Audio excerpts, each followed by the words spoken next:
하나님 말씀은 출애굽기 3장 1절부터 12절까지입니다. 출애굽기 3장 1절부터 12절입니다. 모세가 그의 장인 미디안 제사장 이드로의 양을 치더니 그때를 광야 서쪽으로 인도하여 하나님의 산 호렙에 이르매 여호와의 사자가 떨기 나무 가운데로부터 나오는 불꽃 안에서 그에게 나타나시니라. 그가 보니 떨기나무에 불이 붙었으나 그 떨기나무가 사라지지 아니하는지라. 이에 모세가 이르되 내가 돌이켜 가서 이 큰 광경을 보리라. 떨기나무가 어찌하여 타지 아니하는고 하니 그때에 여호와께서 그가 보려고 돌이켜 오는 것을 보신지라. 하나님이 떨기나무 가운데서 그를 불러 이르시되 무세야 무세야 하시매 그가 이르되 내가 여기 있나이다. 하나님이 이르시되 이리로 가까이 오지 말라. 내가 선 곳은 거룩한 땅이니 내 발에서 신을 벗으라. 또 이르시되 나는 내 조상의 하나님이니 아브라함의 하나님 이삭의 하나님 야곱의 하나님이니라. 모세가 하나님 배웠기를 두려워하여 얼굴을 가리매 여호와께서 이르시되 내가 애굽에 있는 내 백성의 고통을 분명히 보고 그들이 그들의 감독자로 말미암아 부르짖음을 듣고 그 근심을 알고 내가 내려가서 그들을 애굽인의 손에서 건져내고 그들을 그 땅에서 인도하여 아름답고 광대한 땅 젖과 꿀이 흐르는 땅 곧 가나안 족속 헷 족속 아모리 족속 브리스 족속 히위 족속 여부스 족속의 지방에 내려가려 하노라. 이제 가라. 이스라엘 자손의 부르짖음이 내게 달하고 애굽 사람이 그들을 괴롭히는 학대도 내가 보았으니 이제 내가 너를 바로에게 보내어 너에게 내 백성 이스라엘 자손을 애굽에서 인도하여 내게 하리라. 모세가 하나님께 아뢰되 내가 누구이기에 바로에게 가며 이스라엘 자손을 애굽에서 인도하여 내리이까. 하나님이 이르시되 내가 반드시 너와 함께 있으리라. 내가 그 백성을 애굽에서 인도하여 낸 후에 너희가 이 산에서 하나님을 섬기리니 이것이 내가 너를 보낸 증거니라. 아멘. 출애굽기 3장 1절부터 12절까지 읽었습니다.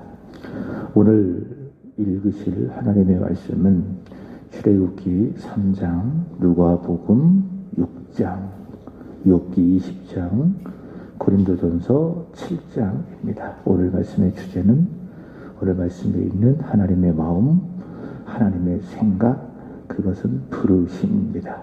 부르심. 성경은 부르심을 말씀하고 있는데 이 부르심이라고 하는 말을 다른 말로 말하면 소명입니다. 영어로는 콜링이라 할 수 있겠죠. 크게 두 가지로 말할 수 있습니다. 첫 번째로는 구원을 위한 부르심. 그러니까 내가 예수를 믿은 것, 허물과 죄로 죽은 내가 예수를 믿은 것은 하나님의 부르심이다 라고 하는 것이죠. 예수를 믿지 않는 자를 하나님께서는 부르십니다. 그러니까 구원하신다, 그것을 부르신다, 이렇게 말할 수 있는 것이죠. 하나님께서는 전도자를 통해서 전파된 복음이 증거되게 하시고 그 복음을 통해서 믿지 않는 사람들을 부르십니다. 이것을 신학에서는 외적 소명이라고 이야기하고 동시에 그 복음을 듣는 사람의 마음에 감동을 불어 넣으셔서 아, 내가 죄인이로구나. 복음을 들으니 내가 예수를 믿어야 하겠구나. 이렇게 부르시는 겁니다. 이것을 내적 소명이라고 이야기합니다. 이렇게 하나님께서는 이런 외적 소명, 내적 소명을 통해서 그 사람을 구원하십니다. 이것이 바로 첫 번째 구원을 위한 부르심이다. 두 번째로는 구원을 받은 자가 주의 사명을 할 때 하나님께서 부르십니다. 그래서 사명이라고 하는 것은 부르심을 받은 자가 해야 되는 겁니다. 부르심 없이 사명을 감당할 수 없고, 근데 만약 누군가가 사명을 감당하고 있다면 부르심이 없음에도 불구하고 그거는 사명이 아니라 일이 되는 겁니다. 목사가 그렇습니다. 목사는 반드시 부름받아야 됩니다. 그래야 목회를 할 수가 있습니다. 그러나 목사가 부름을 받지 않았음에도 불구하고 목회를 한다면 그게 일입니다. 그게 직업적인 일입니다. 그 사람은 예수께서 말씀하신 것처럼 삭굴이 되는 것이죠. 이 두 가지 외에도 부르심이라고 하는 관점에서 본다면 믿음으로 살아가는 것. 내 생각대로, 내 고집대로, 내 의지대로, 내 뜻대로 살아가는 것이 아니라 믿음을 가지고 주 예수를 위한 믿음, 주 예수의 뜻대로 하나님의 말씀으로 살아가라고 하는 그 모든 일들, 이것도 무엇인가? 부르심이죠. 너는 믿음으로 살아야 돼. 하나님의 부르심이다. 그렇게 말할 수 있습니다. 함께 읽은 말씀은 모세의 부르심입니다. 모세의 부르심. 금요일부터 출애굽기를 읽기 시작을 했는데요. 1장에서는 애굽에 내려간 70명의 야곱의 가족들이 약 430년이라고 하는 긴 세월을 통해서 아주 번성하고 아주 강해진 내용입니다.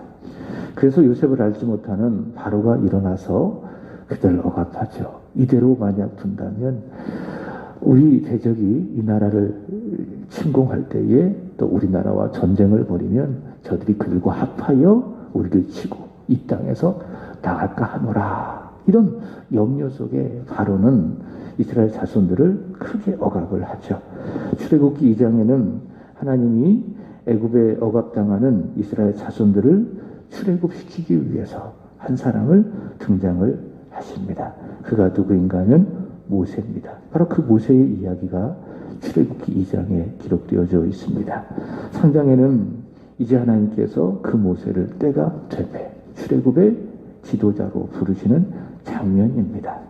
모세는 애굽에서 40년 동안 애굽의 왕자로 살다가 쫓겨나서 미디안 목자로 40년을 살았는데, 그래서 오늘 출애굽기 3장에서는 모세의 나이 대략 80세 때에 호렙산에서 출애굽의 지도자로 부름을 받는 내용이라 할 수 있습니다. 자, 두 가지로 확인해 보도록 하겠습니다. 첫 번째로는 오늘 본문의 말씀을 보시면은 출애굽의 역사, 하나님이 하신다라는 겁니다. 본문 7절, 8절 보시면은 여호와께서 이르시되 내가 애굽에 있는 내 백성의 고통을 분명히 보고 그들이 그들의 감독자로 말미암아 부르짖음을 듣고 그 근심을 알며 8절 보시면 내가 내려가서 그들을 애굽인의 손에서 건져내고 그들을 그 땅에서 인도하여 아름답고 광대한 땅 젖과 꿀이 흐르는 땅 곧 가나안 족속, 헷 족속, 아모리 족속, 브리스 족속, 히위 족속, 여부스 족속의 지방에 데려가려 하노라. 자, 하나님께서 하신다. 이스라엘 자손들 애굽에서 억압받고 있잖아요. 바로의 지하에서 고통받고 있잖아요.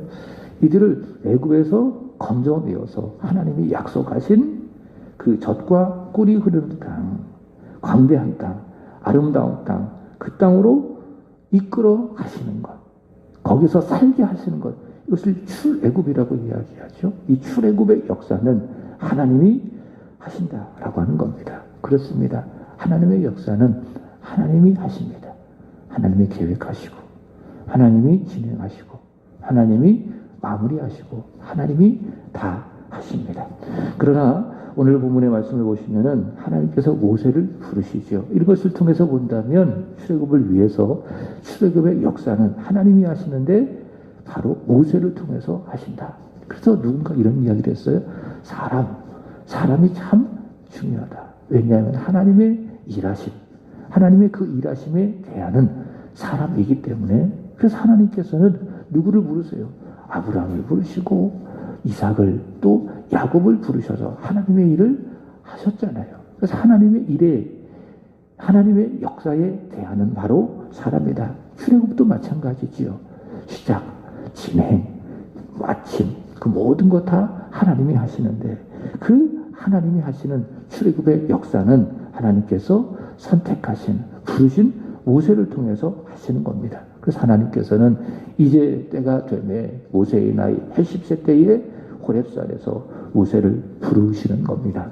그리고 이 부르심이라고 하는 것은 서로의 말씀을 드린 것처럼 예수를 안 믿는 사람이 구원을 받는 외적 소명과 내적 소명을 통해서 구원을 받는 그런 부르심이 아니라 무엇입니까? 하나님의 역사를 위한 부르심, 하나님의 사명을 위한 부르심입니다. 하나님께서 모세를 부르셔서 출애굽을 하신다면 그 일에는 중단이 없죠. 변경됨이 없죠. 하나님은 반드시 모세를 통해서 그 출애굽의 역사를 하실 것입니다. 그러니 그 하나님을 향한 모세, 그 모세의 믿음은 무엇이어야 하나? 부름받은, 호렙산에서 부름받은 모세의 믿음은 무엇이어야 하나? 자기의 보기에 자신이 아주 부족하고 자신이 그 출애굽의 엄청난 하나님의 역사를 할 수 있는 능력이 없다 할지라도 하나님이 부르셨잖아요. 하나님이 하시는 그 일에 자기가 부름을 받았잖아요. 그러면 그것을 보고 그것을 믿고 하나님의 부르심에 신뢰하고 순종을 해야 하겠죠. 이게 믿음입니다. 그러나 모세는 오늘 말씀해 보시면은 순종하지 않는 거죠. 하나님의 부르심에 대하여 어떻게 반응합니까? 11절 보시면은 이렇게 이야기합니다. 모세가 하나님께 아뢰되 내가 누구에게 바로에게 가며 이스라엘 자손을 애굽에서 인도하여 내리까? 어떻게 합니까? 내가 누구에게? 나 같은 사람이 어떻게 그 일을 할 수가 있겠습니까? 나 같은 존재가 어떻게 바로에게 가서 하나님 말씀하신 그 사명을 감당할 수 있겠습니까? 어떻게 합니까? 하나님 앞에 거절하는 것이죠. 하나님의 부르심을 거절하고 있습니다. 또 보시기 바랍니다. 13절 보시면은 만약 하나님께서 하나님께서 이스라엘 자손에게 저를 보내셨다면 그 하나님의 이름이 무엇이냐고 저에게 묻는다면 제가 뭐라고 말해야 되겠습니까? 이런 것은 몰라서 물어보는 것이 아니에요. 물론 알지 못해서 또 가야 되는데 그 이름이 무엇인지를 알아서 전해주기 위해서 묻는 것이 아니라 지금 모세의 마음에 어떤 마음이 있어요? 이 부르심에 순종하고 싶지 않은 거예요. 거절하고 싶으니까는 이렇게 이야기를 해서 간접적으로 거절하는 겁니다. 하나님, 만약 하나님께서 저를 보내셔서 이스라엘 자손에게 가서 출애굽을 말한다면 그들이 저를 보낸 하나님의 이름에 대하여 묻는다면 제가 뭐라고 대답해야 되겠습니까? 부르심에 거절하는 내용이다. 부르심에 거절하는 모세의 반응이다 라고 하는 것이죠. 그러나 모세가 이 하나님의 부르심에 거절을 해도요, 하나님의 대안은 누굽니까? 모세예요. 하나님은 80년을 기다리셨어요. 하나님은 반드시 모세를 통해서 출애굽의 역사를 하셔야 됩니다. 그래서 하나님께서는 모세가 거절해도 짓지 않는 거지요. 모세가 거절한다고 해서 그래? 하기 싫어? 알았어. 내가 다른 사람을 통해서 할게. 이렇게 하지 아니하시고 하나님의 대안은 바로 모세다. 그래서 반드시 출애굽의 역사는 모세를 통해서 하셔야 되는 겁니다. 이게 하나님의 계획이에요. 하나님의 뜻이에요. 하나님의 마음이에요. 그렇기 때문에 모세가 비록 거절을 해도 하나님께서는 그 거절을 잊으시고 모세에게 강권하시는 겁니다. 가라고. 그래서 12절 뭐라고 말씀하십니까? 내가 반드시 너와 함께 있으리라. 가라. 내가 반드시 너와 함께 있으리라. 임마누엘의 약속을 하시지요. 하나님께서 강력한 의지를 표현하고 계시는 겁니다. 반드시 너와 함께 있으리라. 하나님께서 임마누엘의 약속을 하시고 또 모세가 전할 하나님의 이름을 말씀을 하시죠. 읽진 않았지만 14절 보시면은 이스라엘 자손이 하나님의 이름이 뭐냐라고 물을 때에 대답할 하나님의 이름을 하나님께서 14절, 15절에 보시면 두 가지로 말씀하셨어요. 첫 번째로는 하나님은 어떤 분이시다. 스스로 계신 하나님이시다. I am that I am. 이렇게 영어로 말할 수가 있겠죠. 사람은 어떤 관계 속에 기대어 살아가는 겁니다. 그러니까 관계 속에서 사람은 살아가는 거예요. 그래서 혼자 살아가기가 참 어려워요. 힘들어요. 그래서 무인도에서 홀로 살아간다고 하든가 아니면 요즘에 이제 프로그램이 있잖아요. 나는 자연인이다. 산속에서 혼자 살아가는 것. 이거 결코 행복한 게 아닙니다. 잘 사는 것이 아닙니다. 하나님은 그렇게 만들지 않으셨어요. 하나님은 사람을 관계 속에서 살아가도록 만드셨어요. 그래서 하나님께서 모든 만물들을 다 창조하시고 그 만물을 다스릴 사람을 하나님의 형상으로 짓지 않으셨습니까? 그래서 하나님께서 그렇게 창조하신 모든 피조 세계를 보시고 다 보시기에 좋았더라. 보시기에 좋았더라. 그렇게 말씀을 하셨는데 그게 하나님 마음이었는데 그러나 하나님 보시기에 좋지 못한 것이 하나 있었어요. 그것이 무엇입니까? 아담이 홀로 독초하는 것이 좋지 못하니. 그래서 하나님께서 어떻게 하셨습니까? 아담의 갈비뼈를 하나 취하여 하와를 만드셨죠. 그래서 하와로 하여금 아담으로 하여금 서로 의지하며 서로의 관계 속에서 살아갈 수 있도록 만드셨어요. 그래서 사람은 더불어 살아가는 겁니다. 뭐 정당에게 말씀을 드린 것이 아니라 함께 살아가는 거예요. 더불어 서로의 관계 속에서 살아가는 겁니다. 그게 사람입니다. 그 사람은 그런 관계 속에서 살아가요. 그리고 자기가 소유가 있어야 돼요. 그저 필요한 것들이 있어야 돼요. 그러니까 사람이 불완전하다는 거예요. 홀로 살아갈 수가 없다. 이게 사람이다. 이게 피조물이다. 피조물의 한계다. 그러나 하나님은 그렇지 않다. 하나님은 사람과의 관계 속에서 기대어 사시는 분도 아니고 부족하셔서 어떤 것에 의지해서 사시는 분도 아니고 존재하시는 분도 아니고 하나님은 어떤 하나님이시라고요? 스스로 계신 하나님. 하나님은 스스로 계신 하나님이시다라는 거예요. 두 번째로는 15절 보시면은 그들이 들어야 될 하나님, 모세가 전해야 될 하나님은 어떤 하나님이신가? 아브라함의 하나님, 이삭의 하나님, 야곱의 하나님. 이것을 간접적으로 하나님께서 말씀하고 있는데 너희 자손의 하나님이라 그 말입니다. 이스라엘 자손의 하나님이다라는 겁니다. 왜냐하면 그들은 아브라함의 자손이잖아요. 이삭과 야곱의 자손 아니겠습니까? 너희 하나님, 스스로 계신 하나님, 너희 하나님이 바로 너희를 출애굽하도록 부르셨다. 그게 하나님의 이름이다. 이것을 전해라. 모세에게 말씀하고 있습니다. 교회 안에는 하나님께서 호렙산에서 모세를 부르셨던 것처럼 우리를 향한 부르심이 있습니다. 저는 교회 오실 때마다 예배하러 오실 때마다 이것도 부르심으로 믿어요. 시간 왜 오셨습니까? 시간이 되었기 때문에 오신 게 아니에요. 하나님이 부르셔서 오시는 겁니다. 하나님께서 알람 소리를 통해서 나를 깨우시고 새벽기도 오라고 나를 부르셔서 오시는 겁니다. 모든 예배가 다 그래요. 그럼 믿음을 갖고 오셔야 돼요. 아, 기도하라고 부르셨구나.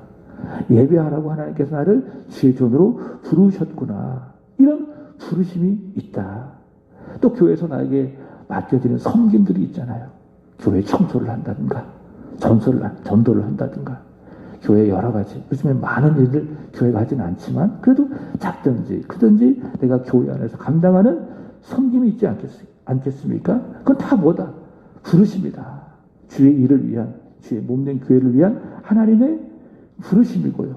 그 부르심이 있음을 내가 믿고 거기에 내가 순종하는 거예요. 거절하지 않는 것. 이게 믿음이에요. 근데 하나님 싫습니다. 다른 사람 시키십시오. 이건 뭡니까? 겸손이 아닙니다. 그건 바로 불순종입니다. 우리는 여러분 내가 하는 것이 아니라 주님이 하신다. 주가 함께 하신다. 금요 기도에 말씀했던 것처럼 하나님은 내 편이시다. 이런 믿음을 갖고요.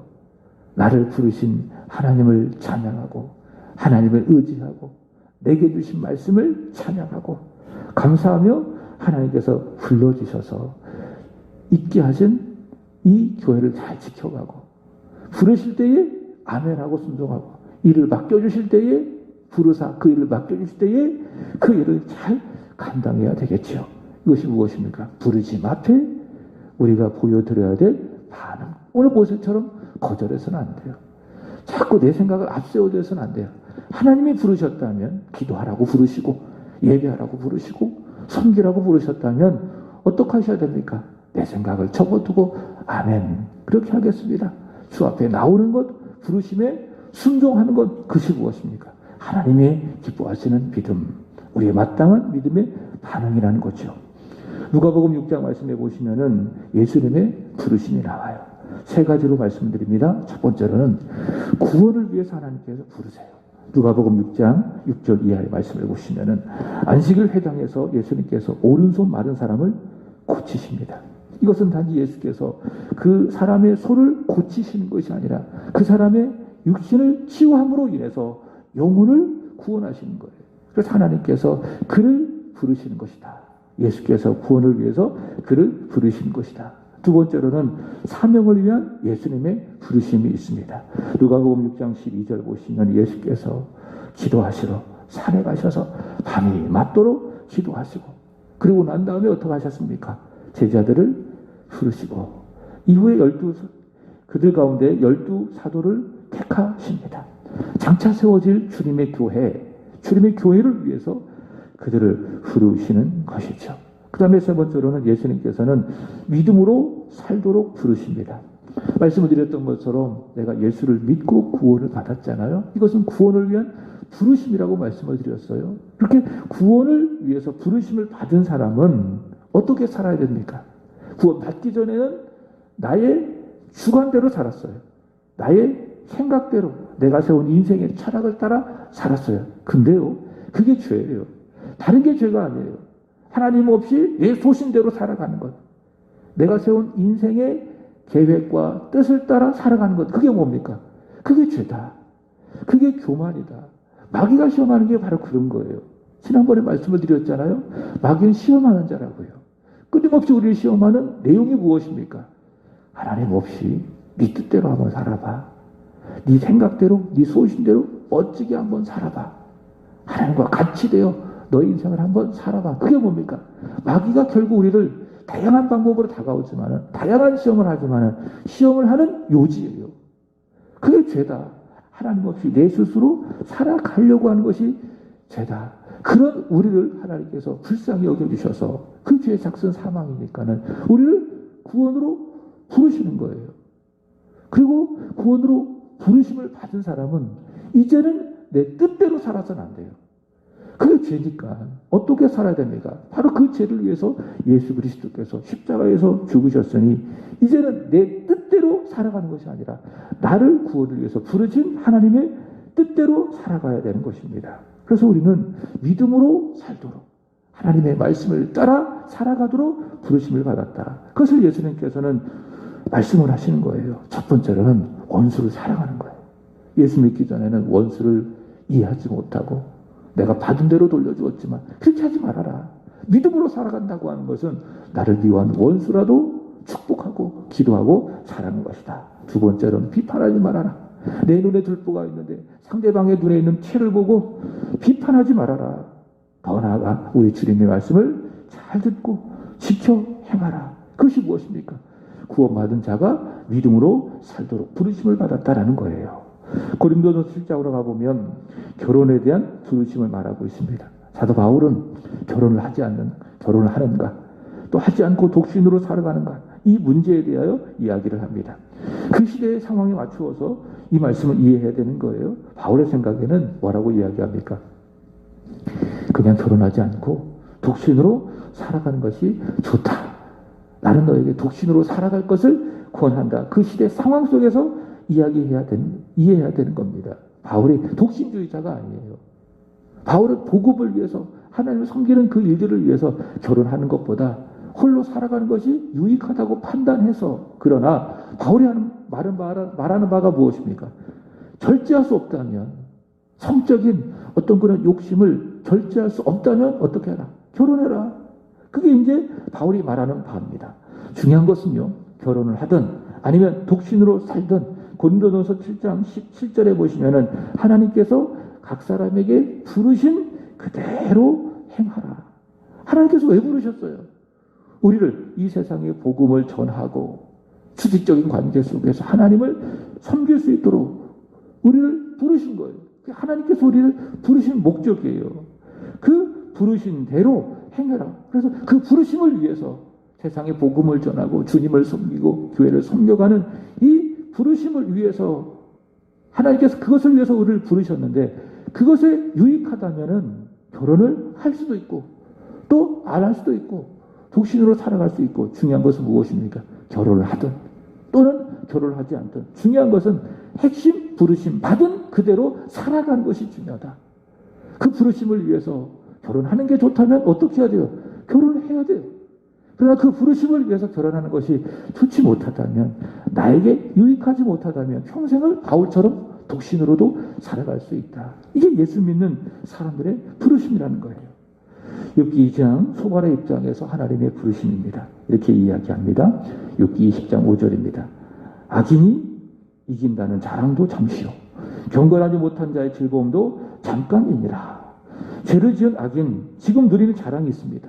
그리고 즐거움이 있다. 영원하지 못하다. 소발은 욥을 죄를 지은 악인으로 규정을 합니다. 그러니 그 악을 회개하라. 바로 이런 논리를 가지고 이야기해요. 이게 무슨 말입니까? 하나님이 너를 회개하도록 부르신다. 이게 소발의 입장입니다. 이것은요, 소발의 입장에서 이해하는 하나님의 부르심이에요. 당신이 하나님 앞에 죄를 지었어. 당신은 죄인이야, 악인이야. 생각해봐. 악인이 자랑하잖아. 그건 잠시야. 악인이 경건하지 못하게 살아가잖아. 그 경건하지 못한 자의 즐거움이 있을 것인데 그거는 잠깐이야. 그러니 당신의 죄를 회개해야 돼. 이게 하나님의 부르심이야. 그러니까 소발의 입장에서 이해하는 하나님의 부르심이에요. 근데 하나님의 주권적인 입장에서, 욥의 입장에서 이런 소발의 주장을 받아들이기가 어려운 것이죠. 말씀을 정리합니다. 하나님은 어떤 하나님이십니까? 오늘 말씀의 주제는 무엇입니까? 하나님은 부르시는 하나님이다.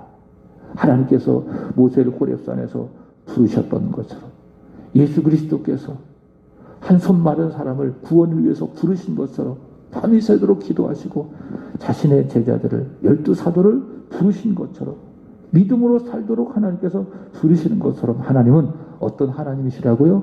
우리를 부르시는 하나님. 근데 그 부르심은요, 우리가 모세처럼 또 예수님 당시의 제자들처럼 그런 어떤 보여지는 형상을 통해서 귀로 직접 듣는 음성을 통해서 있지 않아요. 오늘 이 시대의 부르심은 어디에 있습니까?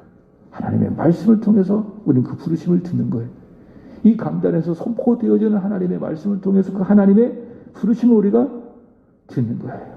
하나님의 부르심이 있다. 어느 시대에 듣기 간에 하나님의 부르심이 있다. 구원을 위한 부르심, 사명과 섬김을 위한 그런 부르심이 있다. 이 부르심을 들으시고 그 부르심에 순종하게 되기를 축복합니다. 특별히 하나님께서 오늘 주일인데 우리를 부르셨습니다. 무엇을 위해서? 예배를 위해서 하나님께서 우리를 부르셨다. 이 사실을 믿고요, 그 부르신 대로 우리 예배를 잘 드리시기 바랍니다. 예배에 성공하시기 바랍니다. 영과 진리로 예배함으로 말미암아 오늘의 예배가 부르신 그대로 하나님께 영광이 되어지고 또 우리는 예배에 성공하여 믿음에 성공하고 믿음에 성공하여 인생에 성공하게 되기를 주님의 이름으로 축복합니다. 기도하겠습니다. 우리를 이 새벽에 부르신 하나님 찬양합니다. 그리고 진정 감사합니다.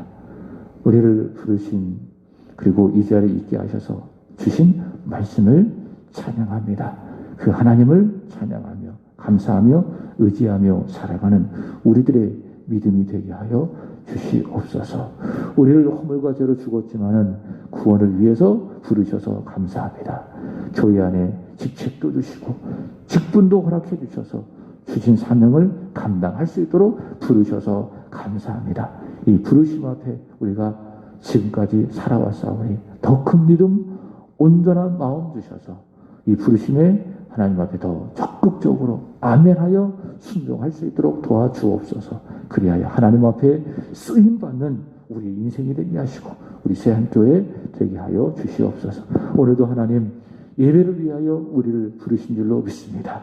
사랑하는 성도들, 비록 코로나의 확산으로 두려운 마음이 있지만은 그 두려움보다 하나님께서 예배를 위하여 부르신다라고 한 하나님의 음성이 그의 마음을 더 크게 감동시켜 주시기를 원하며, 그럼에도 불구하고 하나님 앞에 나와 그 부름에 순종하여 하나님 앞에 나와 예배하게 하시고 저들의 예배를 통해서 영광을 받아주시고 예배를 통하여 하나님 만나는 감격이 있게 하여 주옵소서. 하나님, 오늘도 드려드린 예배가 하나님께 영광이 있어서 성도들에게 감격이 되게 하여 주시고 말씀을 듣습니다. 말씀에 은혜가 있게 하여 주시고 하나님 앞에 기도드립니다. 기도를 들으시는 하나님 응답하여 주시고 하나님 앞에 최고의 찬양을 드립니다. 그 찬양에 기쁨이 있게 하여 주옵소서.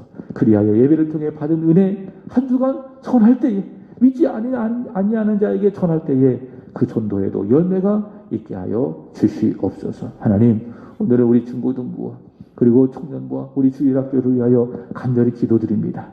우리 세한교를 이끌어갈 다음 세대입니다.